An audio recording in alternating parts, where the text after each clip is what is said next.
Hello my lovely dears. তো আজ সকালটা আমার শুরু হয়েছে বেশ সুন্দরভাবে, কারণ আজ হলো সানডে। আর আজকে সানডে ঘুম থেকে উঠেই দেখলাম বাইরে বেশ সুন্দর একটা ওয়েদার, কারণ কাল সারা রাত বৃষ্টি পড়েছে।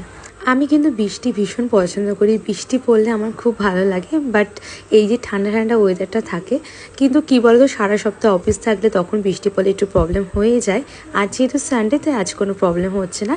দেন এখন বিকেল হয়ে গেছে, আমি একটু রেডি হয়ে বেরোচ্ছি এখন, কারণ সানডে বিকেলটা একটু না বেরোলে আমার হ্যাংওভার কাটে না। যাই হোক, বেরিয়ে পড়েছি এখন আমি, আর স্টেশনে চলে এসেছি। আমার ট্রেনটাও চলে এসেছে। আর আকাশের দিকটা দেখো কত সুন্দর লাগছে না?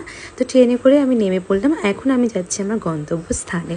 আচ্ছা, তোমরা কারা এই রাস্তাটা চিনতে পারছো অবশ্যই কিন্তু কমেন্ট করে জানিও। দেন আমি চলে আসলাম ক্যাফেতে, এখানে অনেকক্ষণ বসে আড্ডা মেরেছিলাম, চা কফি খেলাম। দেন এখন আমি ট্রেনে উঠেও পড়েছি, এখন আমি যাচ্ছি বাড়িতে। আর যেহেতু সানডে, তো ট্রেনটা বেশ ফাঁকাই ছিল। বাড়িতে এসে আমার ফেভারিট জিনিস আমি দেখলাম, মিওমারের পেস্ট্রি। তো আমার কিন্তু বাটারস্কচটা খেতে বেশ ভালোই লাগে। তোমরা কারা কারা পছন্দ করো কমেন্ট করে জানিও। তারপর রাতে ডিনারে বানিয়েছিলাম ডিম ভর্তা আর সাথে রুটি। ব্যাস এইভাবেই কাটলো আমার সানডে।